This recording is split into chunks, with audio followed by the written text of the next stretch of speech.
当地时间22号，瑞典议会投票批准政府关于瑞典加入北约的提案。北约针对俄罗斯的扩员道路又推进一步。在俄乌冲突最前方，西方也仍在输送武器，拱火战争。英国国防部表示，向乌克兰提供的挑战者2主战坦克配套弹药中将包含贫铀穿甲弹，引发国际社会高度担忧。贫铀穿甲弹危害几何？为何英方不顾国际舆论，执意如此？贫铀弹输入乌克兰将打开怎样的潘多拉魔盒？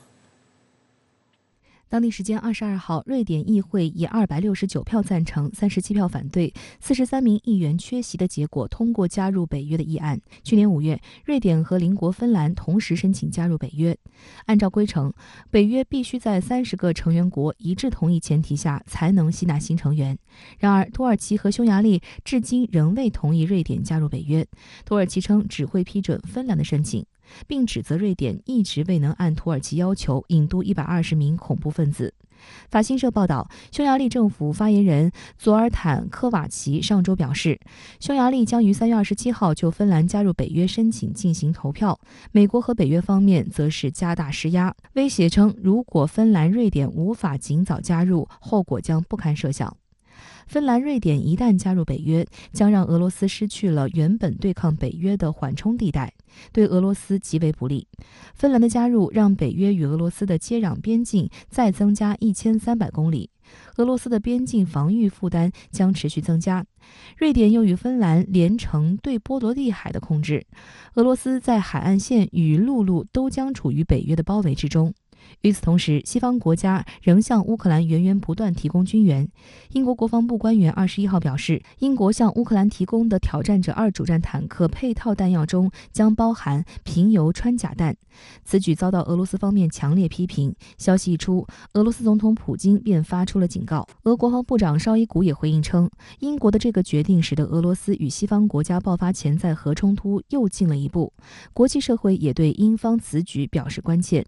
联合国秘书长副发言人哈克表示，英国此举将造成严重后果。You'll have seen the concerns we've expressed over the years about any use of depleted uranium, given the consequences of such usage, and those would apply to anyone who provides such armaments. We have made clear, including through our Office of Disarmament Affairs, concerns about any use of depleted uranium anywhere.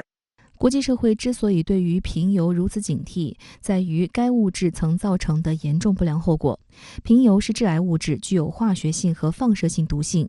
在弹药爆炸后，贫化铀剧烈燃烧，氧化铀和贫化铀颗粒会悄无声息地进入人体，用肉眼根本看不到的方式，对人体造成极其严重的损害。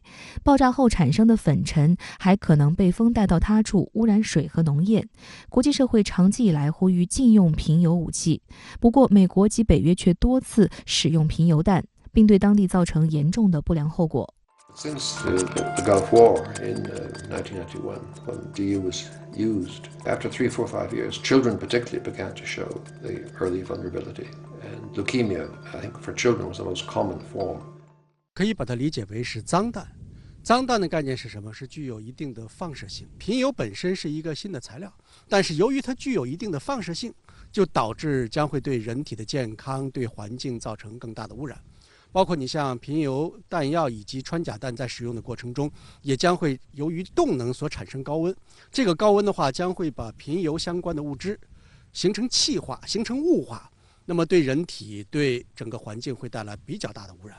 所以贫铀穿甲弹的使用也会给乌克兰某些地域，包括对俄罗斯的老百姓、俄罗斯的军队以及乌克兰的军队都造成极大的影响。当然呢，归根到底对环境造成的影响是破坏性的，而且是持续性的。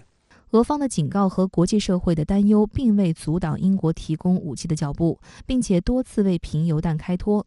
英国外交大臣克莱弗利坚称，英国没有进行核升级，贫铀弹对俄罗斯没有威胁，这纯粹是为了帮乌克兰自卫。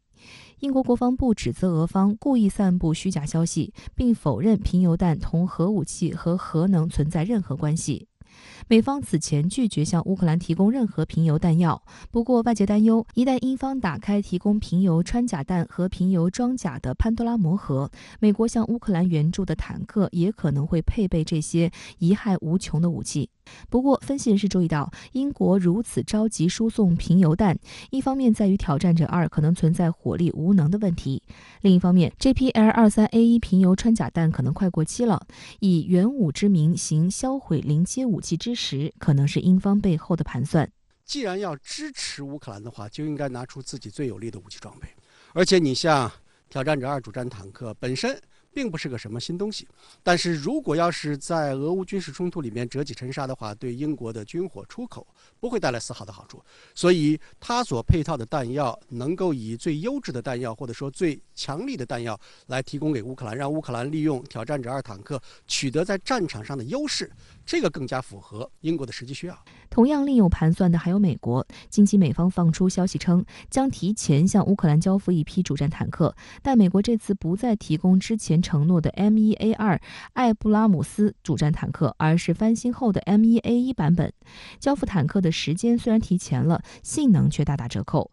外界戏称，两者性能的差距就像老式转盘电话和智能手机的差别。你像最新的坦克是 M1A3 系列，它并不打算把这些坦克提供给乌克兰军队，反而呢是要把最老旧一批。这老旧一批的话，技术状态是停留在上世纪70年代。主战坦克这个东西价值不菲，哪怕是二手的，哪怕是老旧的装备，至少也在几百万美元的这个价值。用自己所谓提供坦克的借口，逼着德国、英国来提供坦克。所以西方国家把乌克兰当成代理人，希望打一场代理人战争，最终拖垮俄罗斯。这才是他的目的，而自己又希望以最小的代价，但我觉得这个是很难去做到的。